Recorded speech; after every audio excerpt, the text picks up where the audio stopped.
আমরা কল্পনাও করতে পারি নাই একটা নির্বাচনের পরে কার্টুন শেয়ার দেওয়ার জন্য হাসান ইনামকে গ্রেফতার করা হবে। মাননীয় স্পিকার, আমরা হাসিনার আমলে দেখেছি কটূক্তি করার জন্য গ্রেফতার করা হয়। কার্টুন শেয়ার করার কারণে আমাদের চিফ হুইপ মহোদয় আমাদেরকে ইনভাইট করেছিলেন এই সংসদে, যে উনি বলেছিলেন তিমির এবং হাঙ্গর, এটা স্যাটায়ার করে। মাননীয় স্পিকার, আমরা কোথায় বলবো? আমরা যদি মাননীয় মন্ত্রীদেরকে জবাবদিহিতার আন্ডারে না আনতে পারি, আমাদের কথা বলার জায়গা একদমই সীমিত, 2 মিনিট 1 মিনিট 1 মিনিট 30 সেকেন্ড দেওয়া হয়। সেই জায়গায় আমরা মাননীয় মন্ত্রীদেরকে চলমান বিভিন্ন বিষয়ে আপনার প্রশ্নের মধ্যে তাদেরকে আনি। কিন্তু আমরা দেখেছি গত 2 সপ্তাহের সেশনে আমাদের এই যে তারকা চিহ্নিত প্রশ্নগুলো সংসদের কার্যপ্রণালীতে থাকলেও সেগুলো শুধুমাত্র টেবিলে দিয়ে দেওয়া হয়, যার ফলে আমরা মন্ত্রীদেরকে আমরা প্রশ্ন করতে পারি না, এবং আমি মনে করি এটির মাধ্যমে আমার অধিকার বঞ্চিত হচ্ছে, এবং আমি সম্পূরক প্রশ্ন করতে পারি না, আমি অধিকার বঞ্চিত হচ্ছি। যেমন চলমান ঘটনায় যেটি গুরুত্বপূর্ণ, 1.5 যুগ ধরে ভালোবাসার নিড়ে এসিআই পিওর সল্ট। আমরা কল্পনাও করতে পারি নাই একটা নির্বাচনের পরে কার্টুন শেয়ার দেওয়ার জন্য হাসান ইনামকে গ্রেফতার করা হবে। মাননীয় স্পিকার, আমরা হাসিনার আমলে দেখেছি কটূক্তি করার জন্য গ্রেফতার করা হয়।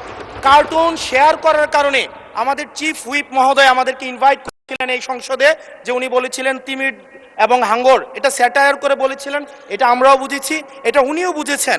কিন্তু মাননীয় স্পিকার, দুঃখজনক বিষয় হচ্ছে যে এই কার্টুনটি শেয়ার করার কারণে আমাদের মাননীয় চিফ হুইপ মহোদয়ের এক কর্মী মামলা করেছে 25 ধারায়। যে মামলা 25 ধারায় যদি সংক্ষেপে বলি, আপনি মাননীয় স্পিকার, মাননীয় সদস্য, 1 মিনিট। মাননীয় স্পিকার, আমরা এমনি সুযোগ পাই না, সুযোগ দেওয়া হয় না। ঠিক আছে, আমরা কবে ট্রেজারি ব্রাঞ্চে যাব, 45 মিনিট ধরে কথা বলবো, অবশ্যই বলবো, সেদিন অবশ্যই ইনশাআল্লাহ আসবে। মাননীয় সদস্য, আপনি একটু শেষ করুন দয়া করে। Just 1 minute. মাননীয় স্পিকার, 25 ধারায় রয়েছে, যে বিধিতে মামলা হয়েছে 25 ধারায় রয়েছে যৌন নির্যাতন করা হইলে, সংক্ষেপে বলছি, তাইলে এই ধারায় মামলা করা হবে।